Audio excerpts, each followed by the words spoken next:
Anxious to see if we can do something with the NFL Players Association, get organized a little bit here in college, that we've gone from 50 guys 3 years ago to 102 guys total this year that signed up and went out early for the draft, and 36 of those players didn't even get drafted. Only 30 of them got drafted in the first 2 rounds. So, my theory, if you're a first-round draft pick, go out early, and if you're not, you should stay in school. But more and more people are being convinced by agents and other people out there that, the faster you go out to the NFL, they minimize the value of getting an education, that you get your next contract. Well, but they don't tell them the part that if you're a fifth-round draft pick, you only got about a 30% chance of getting a second contract. And if you're a sixth-round draft pick, it's less than that.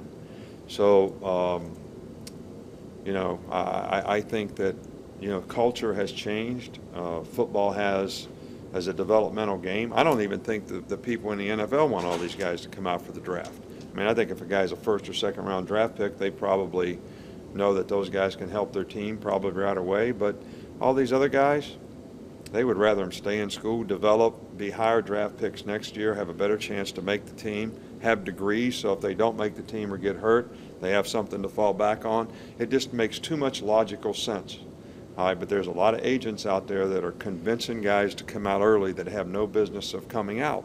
And, now I have parents calling me saying, well, I wish you'd have told me this. I told you this.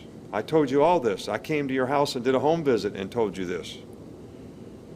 So there's no reality here. It's like I'm going to go to the combine and light it up, and I'm going to go from the fifth round or the sixth round to the second round. That doesn't happen.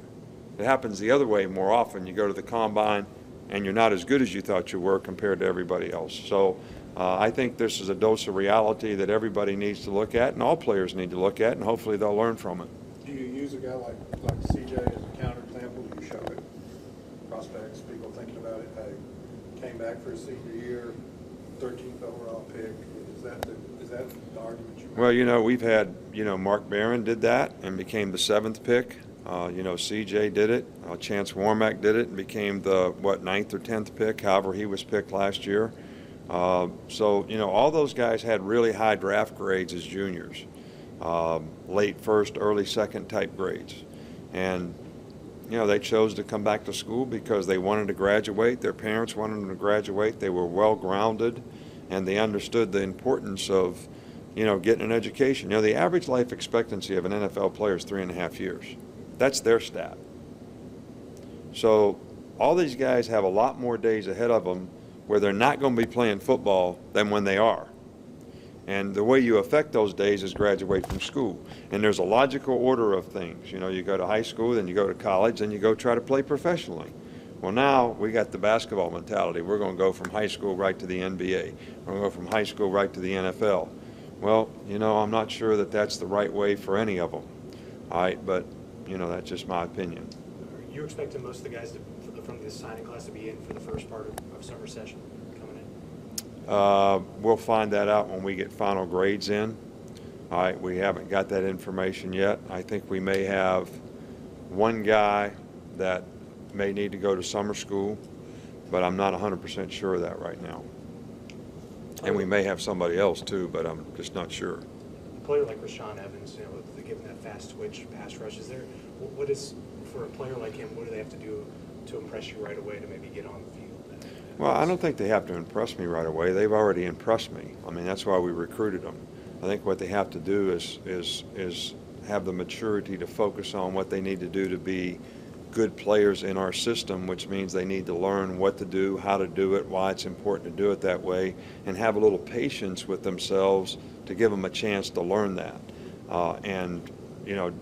Too many people put pressure on themselves to, I want to play, I want to play, I want to play. Well, how about I want to be the best player? I want to be the best player, and focus on what they need to do to be a good player, and then they'll play because of it. And that's what we want Rashaan Evans to do, and that's what we want all of our freshman players to do. All right, one more. Nick, we all think you're a nice guy, but SI.com has listed you and Coach Kiffin on the list of most disliked people in sports. Does that bother you, or do you consider that kind of a Well, I badge of didn't honor? even know it, so I guess it doesn't really bother me. But look, I try to do things the right way. I have a lot of compassion for people. We do a lot to help other people. We try to, provide leadership to help young people have a better chance to be more successful in life. We do a lot for young kids. So, all we can do is what we can control. What we can control is to try to do things the right way, help other people, have compassion, be a good leader, set a good example, care for other people, which we do. And, I feel good about who we are and what we do and how we try to help others. And if somebody else doesn't feel that way, I guess they're entitled to their opinion. Thanks, Coach. Thanks, Coach.